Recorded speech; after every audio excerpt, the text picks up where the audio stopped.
Good morning to all. Myself Vijisha, Social Science faculty of Silver Hills High Secondary School, Calicut.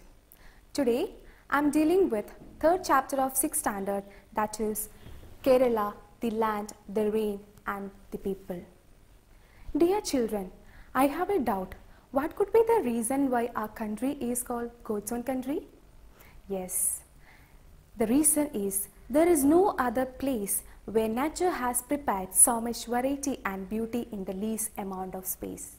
I hope you all are interested to know more about Kerala, isn't it? Let us start this session with the experience of a boy.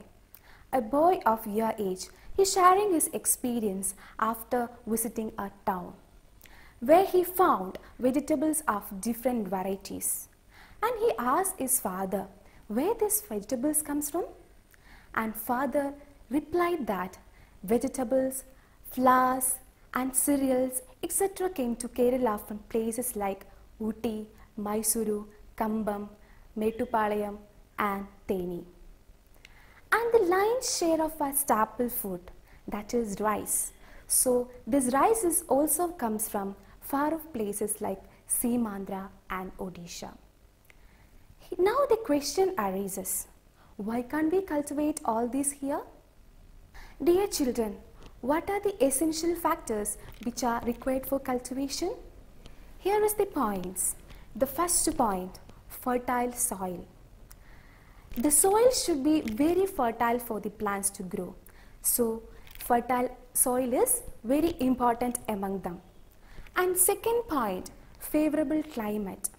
As we all know that the growth of a plant depends on the temperature and the humidity of the land and also the light it receives.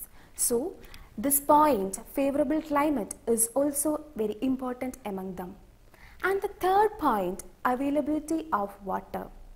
Availability of water is considered as one of the basic factors required for cultivation.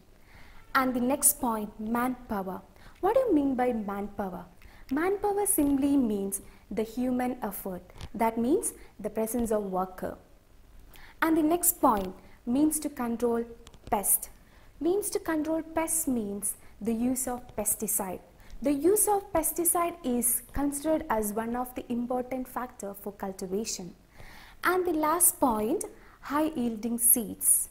High yielding seeds means good quality seeds. So good quality seed is considered as the important factor for cultivation. Children, I hope you all understood the basic factors needed for cultivation. Now we are going to compare Kerala with the nearby state Tamil Nadu. As we all know that Tamil Nadu is one of the lead supplier of vegetables, flowers and groceries to Kerala. Let us see the table which compare Kerala and Tamil Nadu on the basis of soil and availability of water. This is a table which compare Kerala and Tamil Nadu on the basis of soil. What all information can you able to gather from this table?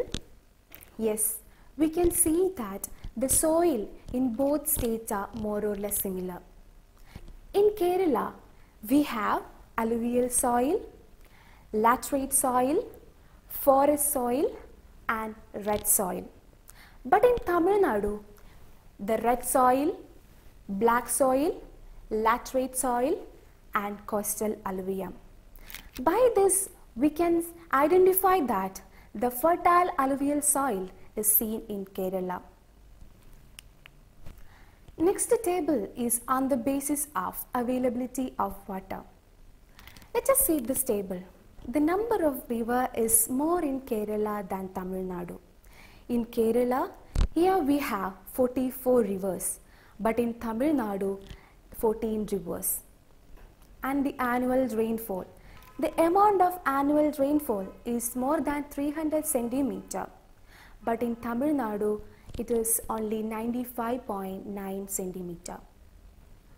In Kerala, as we get sufficient water, irrigation is not necessary in many places. As rainfall is very less in Tamil Nadu, irrigation is necessary for them. By this, we reach the conclusion that Kerala has all the basic factors which are needed for cultivation. I hope you all understood this topic. Thank you.